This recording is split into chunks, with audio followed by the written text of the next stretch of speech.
Randy, I know where you are, dude, and I just don't believe where you are. The water is that blue and there are palm trees. Well, I am at the beach, but not at that beach. So, but it was the best we could do on short notice. Boy, you don't want me to see that you were in a suite in that exorbitant hotel? Parts unknown. Sequestered. But hey, Teddy, happy Memorial Day. Yeah. It's a great day for celebration and remembrance. But first, welcome. My name's Randy Wooden with Goodwill Industries of Northwest North Carolina. I run our professional center here in Winston-Salem. So we're happy to help you if you're a job hunter and a professional that might be underemployed or unemployed and just kind of looking around. Our services are free, so reach out to me on LinkedIn and find me. And let me throw it over to you, Teddy, and tell the folks who you are. Yeah. So Teddy Burriss, LinkedIn strategist, trainer, and coach, all about teaching people LinkedIn as a business tool. Do webinars, seminars, corporate training programs, mastermind groups, one-on-one coaching. Heck, some days I just open the window and stand out and just rant and rave about using LinkedIn. Get off my lawn. Some days I do a YouTube video and I answer the question, what year will you answer my LinkedIn invite? And so I saw that the other day. That was kind of a get off my lawn moment there. Yeah. So Mr. Burriss. Yeah. So Randy, let's go with story. What story do you have for us today? Well, again, Memorial Day is it's a mixed bag because the reason it exists is to remember those that lost their lives during conflict. And while I can't say offhand that I know of anyone that I either went to school with or friends of mine or even relatives that died in combat, many of us do know folks. And so while it's the unofficial start of summer and grilling out, I remember parades as a kid and just all kinds of festivities and waving the flag and all of that, much like with Christmas and so forth. There's more to it than just the cookouts and giving gifts at Christmas time. There's a deeper meaning to it. And I just hope that we'd give pause and thanks because without that sacrifice, I wouldn't be here with the palm trees behind me. How about that? Yeah. I'm with you. Yeah. I'm with you, Randy. I think Memorial Day is it is an important time for us to stop and ask ourselves, who do we know that gave their life for us to have what we have and do what we do and live the lives that we live and all that stuff. And I do know some friends. I don't want to refer to them as personal friends, but I do know people throughout my life that went off to different wars and lost their lives. And I often reach out to their families on Memorial Day and say hi and just check in with them. I don't make a big deal out of that conversation, but for me, it's it feels like it's the right thing to do. And the response I get is, dude, thanks for the call. And that for me is rewarding as well. But I also think it's a time to celebrate and what I refer to as stop and ponder. Ask ourselves in this, quiet long weekend or, find quiet time in the long weekend and just, celebrate the other things that are important to us and what have we accomplished and what are we doing? And, maybe, challenge ourselves to ask, are we doing the right thing? I remember many, many years ago, I used Memorial Day weekend to make a decision to change jobs because I found some quiet time. And I said, you know what? Now's the time to make this shift. So celebrate, have fun, enjoy family, remember those that are important to you and those that have helped us achieve who we are in all kinds of ways. And don't blow your hands up with fireworks. So. Oh man, that was a John Paul. I forget the JPP, the lineman for the Giants years ago. Yeah. Fireworks blew part of his hand off. But he's back playing now. So was he a quarterback? A D lineman. Okay. D lineman. So still take be careful if you're out and about, the fireworks. And of course, then there's 4th of July fireworks and then the dogs just dogs bark. incessantly. But Yeah. anyway, that's just be safe, get out, enjoy yourself, give thanks and memory to the folks that sacrifice so much, but be safe and do the right thing. So this week, yeah, on Wednesday, two things are happening. One is Randy said, Teddy, I'm not going to play with you on Wednesday because I'm going to be knee deep in sand castles. Right over there too. Yeah. That palm tree. I might climb a palm tree, Teddy. I've never done that. Sober, that is. So I may, no, just kidding. But I may climb a palm tree just for something to do to get off the bucket list. You get up there, take a picture for me so you can prove that you did it. I'll do it. Yeah. Yeah. And I'll be wearing clothes. Yeah. Yeah.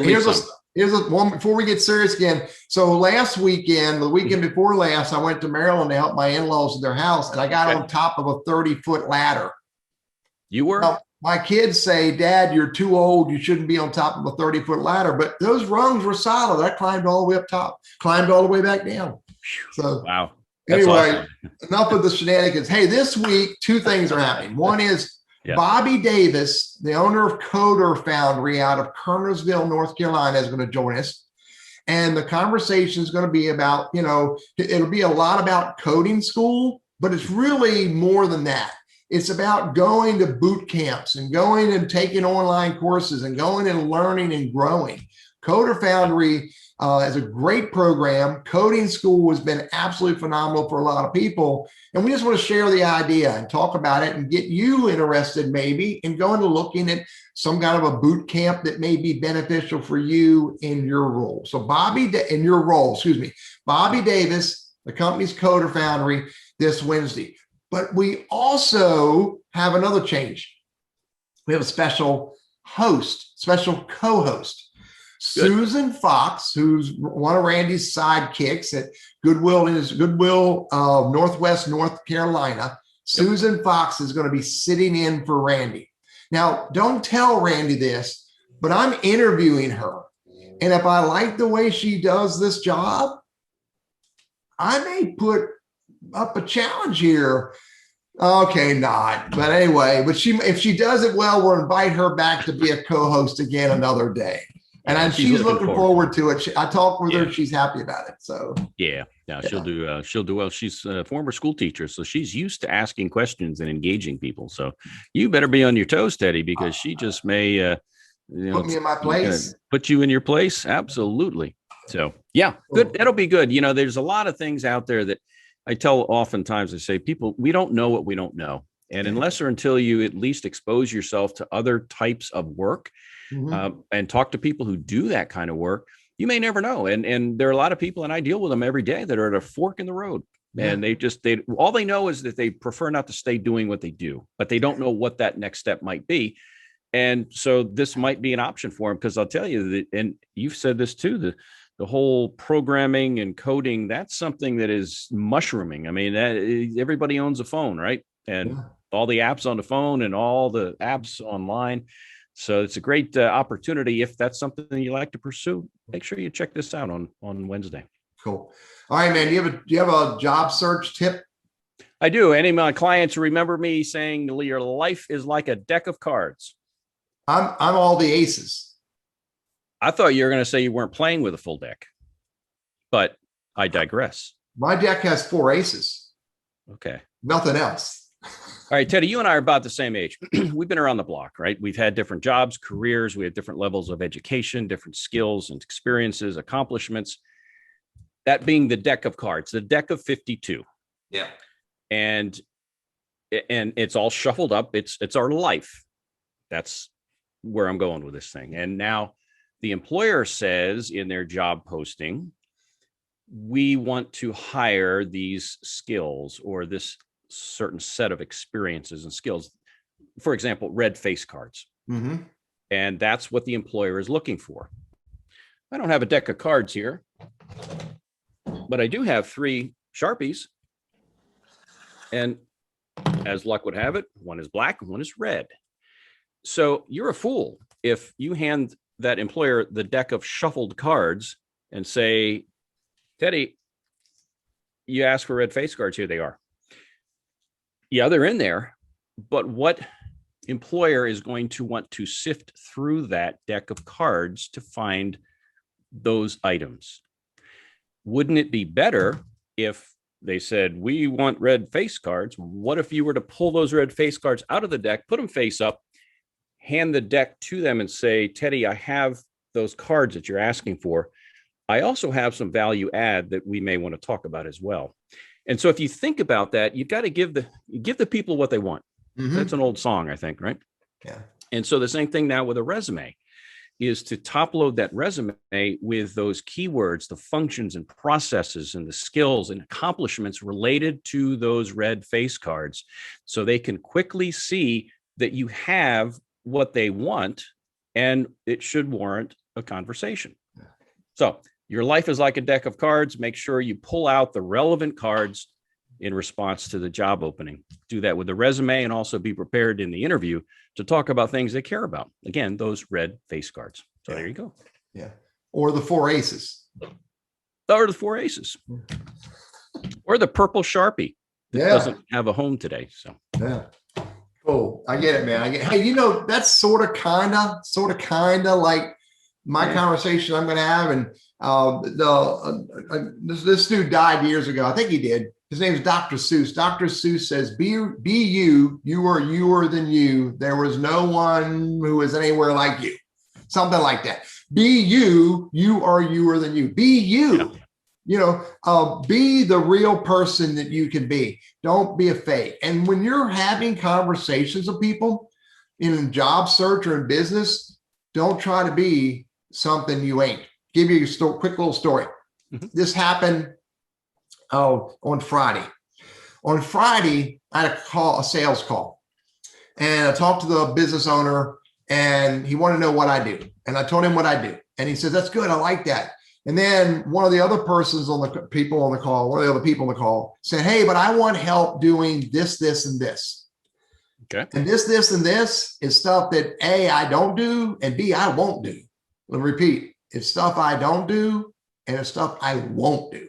And so we talked about it for a few minutes, and the employee said, but I want help with that. And I said, but I won't help you with it. He was asking me to help him be a fake on social media. And I refuse to deal with fakes, and I refuse to teach people how to be a fake. The business owner understood me. I could see him nodding his head in clarity of what I was saying. And he actually turned to his employee and said, we need to talk about whether we should continue doing that or not. My point is, be you, be real, be a human. And, if you don't have 4 aces, you don't have 4 aces. If you don't have the jack of clubs, you don't have the jack of clubs. Don't pretend. Could you develop that? Maybe. Sure. Absolutely. Always be true to who you are through this journey. It's easier and it's more rewarding when you do it that way. I think too, you can also look yourself in the mirror in the morning and know that you're doing the right thing. Yeah. And I think we've all known people who have, let's just say, taken shortcuts along the way, and usually comes back to bite them at some point. So do the right thing. Cool. So, good deal. Teddy, thanks again for putting up with me at the beach here. I'm just glad you didn't show up with a beer and a Hawaiian shirt on today. Yeah. Well, I debated whether to wear a shirt at all, but I think the censors would have had an issue with that, and I'd hate to get them riled up at us. We promised them we would never do that again. Yeah. True. Sure. Yeah. So. Well, look, Teddy, you have a great week, and Susan will do great on Wednesday. We've got Bobby Davis coming in. He's a sharp dude. This guy really has built a kind of a mini empire here out of Kernersville. He's really done well for himself. And if you haven't checked him out on YouTube and online, you're missing out. So aside from what I'll call simply the coding piece of it, I'm talking about as a marketing professional and his ability to market his personal brand and his company. You can learn from that as well, even if you're not into coding. And I'm certainly not, right? I don't even, I have no idea what it is. You struggle finding the on off button. Yeah. You struggle with the on off button on your remote. Yeah, I kept playing with, I saw a cartoon the other day real quick that this old fella, he's playing with the remote like this, and the old couple and the wife says, "Honey, you're trying to change the TV channel with the chocolate bar." He had a chocolate bar with the little squares on it. He's trying to Lord help you know. us. All right, So dude. I can relate. You guys, listen. Have a great week, Teddy. Anything else for the good of the order? We're good, man. I'll see everybody Okay. on Wednesday. Make good sandcastles, buddy. I'll see you I later. will. All right. Take care. Bye.